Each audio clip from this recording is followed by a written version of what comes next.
హరే కృష్ణ. ఈ భౌతిక ప్రపంచంలో ప్రతి ఒక్కరూ కూడా సంపదలను, శక్తిని, సౌందర్యాన్ని, కీర్తిని, జ్ఞానాన్ని, వైరాగ్యాన్ని కోరుకుంటూ ఉంటారు.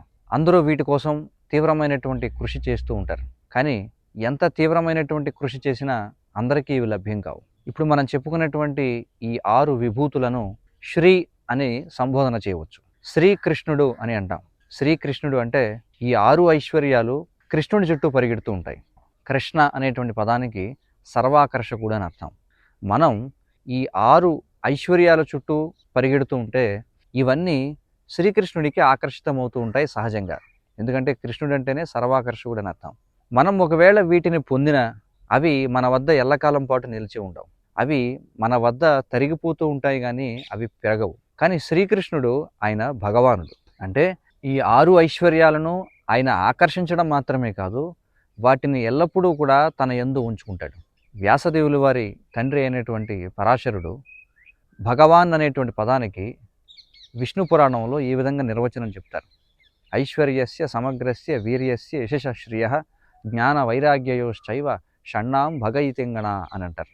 అంటే ఐశ్వర్యము, వీర్యము అంటే శక్తి, యశస్సు అంటే కీర్తి, శ్రియ అంటే సౌందర్యము, జ్ఞానము, వైరాగ్యము. ఈ 6ంటిని కూడా శ్రీకృష్ణుడు ఆకర్షించడం మాత్రమే కాదు, అవి ఎల్లప్పుడూ అనంతమైనటువంటి పరిమాణంలో శ్రీకృష్ణుని యందు ఉంటాయి.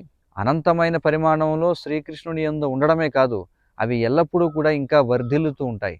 ఇంకా అవి ఎప్పుడు కూడా పెరుగుతూ ఉంటాయి. అందుకే శ్రీకృష్ణ భగవానుడు అనేటువంటి మాటని మనం ఉపయోగిస్తాం. ఒకవేళ ఎవరైనా ఐశ్వర్యము, వీర్యము, కీర్తి, సౌందర్యము, జ్ఞానము, వైరాగ్యము వీటిని పొందాలనుకున్నా అన్నిటినీ ఒకే వ్యక్తి పొందలేడు. ఒకవేళ ఒకటో రెండో ఒక వ్యక్తి పొందగలిగిన వాటి వల్ల ఆ వ్యక్తి దుఃఖాన్ని అనుభవించాల్సి వస్తుంది కానీ అతడు సుఖాన్ని అనుభవించలేడు. కానీ శ్రీకృష్ణునిలో ఈ 6 ఐశ్వర్యాలు సహజంగా శ్రీకృష్ణునికి ఆకర్షితమవుతాయి, ఎల్లప్పుడూ ఆయనతో ఉంటాయి, అనంతమైన పరిమాణంలో ఉంటాయి, ఇంకా అవి వృద్ధి చెందుతూ ఉంటాయి.